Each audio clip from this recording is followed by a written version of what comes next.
This is Andi Purewal for Boxing News. I'm joined by Chantelle Cameron here in Birmingham. Chantelle, good to see you. You're back and you look like you're excited. You're looking fresh. Yeah, I feel really good. Obviously, I say all the time, I actually don't like these press conferences, but I'm here, part of the business, and can't wait to get the ball rolling on Saturday and make a new journey, new start, new chapter, and all the rest. And I'm just looking forward to it. It's just all positive now, so I am really looking forward to it. Complete change up in your career, new promoter, new training team behind you now. With that, this kind of fresh start without your titles as well. So going back into that 140 division, trying to get your name back into that mix. What type of performance do you feel like you have to produce on Saturday night? A dominant performance. I can't go in there having a close fight. I want to make everyone in the division be on notice and be like, yeah, she's coming back for these titles. I may have lost them in November, but do you know, everything happens for a reason, and probably the best thing that ever happened to me is losing them, because now the frustration and the eagerness for me to get them back is it's better than when before I even had them. I never thought I'd become undisputed. I've become undisputed, and maybe I took it for granted a little bit, because if you don't think something's going to happen, then you don't know if you're ever going to achieve it. And I did achieve it, and that was amazing. But then when you lose it, then it's like, really, oh, that's pretty shit. So for me now, it's I've got to make a big statement, tough fight, but something that I feel like I'm gonna. How I feel now is my mindset. I think I'm just going to do what I do, and I'm just going to go in there and just let my hands go, and that's the best thing I can do. And I think it'll be too much for her. I'm sure, obviously, well, I know that you'd rather still have those titles, but do you feel like without them as well now, in your own mind, it's not a case of feeling like you deserve those fights immediately, those big name fights, in terms of you have to build back up a little bit? Yeah, like I lost the belt, so I've got to start again. And like I said, it's the perfect timing really, because it's a visa anyway.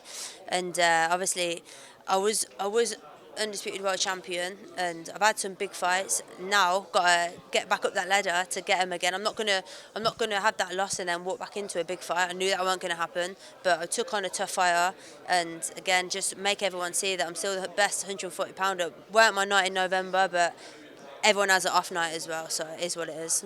I know there's a number of fights out there that you'd like to obviously have.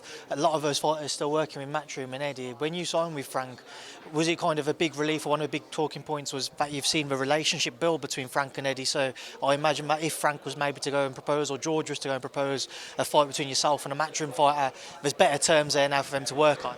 I didn't really think of it, to be honest. I think with Queensbury, I felt like I had better options, feel like I get looked after a bit better, and what they said to me was sold me a dream, and they've already pulled it off already. Like, they're already getting me for an interim belt because they know how much I want to box for the world title again, the full world title. So already they're putting the stops out for me. So to be honest, it didn't really cross my mind. Obviously, it's good they're working together because the options are there, but same time, it's boxing, anything can happen. What's the path then towards one of those full versions of a world title for yourself and Chantal? Saturday, got to make sure I let everyone know that I'm better than ever, and I've improved a lot.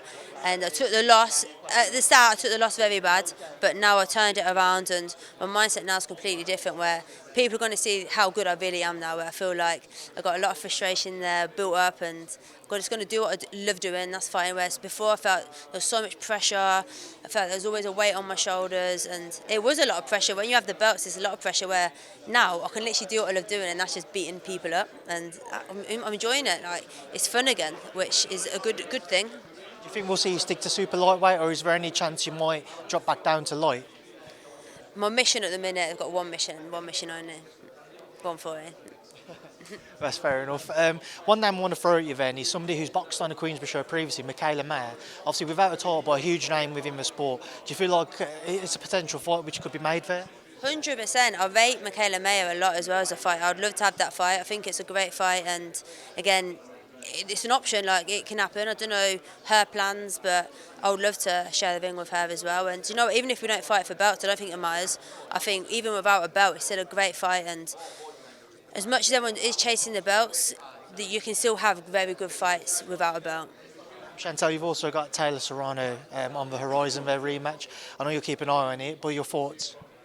Great fight. It's a very, very good fight. It's an interesting one because obviously Taylor's making Amanda go up to super lightweight, which obviously ain't her weight division. So I think, yeah, interesting one. I assume you're thinking Katie then with Amanda moving up? What's that? You think Katie will win with Amanda moving up in weight? No, not really. I don't know. I think Amanda's a great fighter. She hurt Katie at 135 pounds, so she could do it again at 140. You don't know, so it's an interesting one, but great fight again, and looking forward to it. I just want a word as well on your link up with Grant Smith and everybody up in Sheffield. How are you finding things, and what do you feel like you've been learning in this first camp together? I've learned a lot. So it's more one-to-one training, so it's picked up on a lot of bad habits that I had, and changed my style a bit as well. And I'm looking forward to Saturday where everyone can actually see. When people come to spar me and people have been in the gym, they said how different I am, and my feet are better, I look faster, so just got to put into action on Saturday now. Chantelle, best of luck on Saturday night. I'm sure I'll catch up with you before, after the fight, so thank you. Thank you.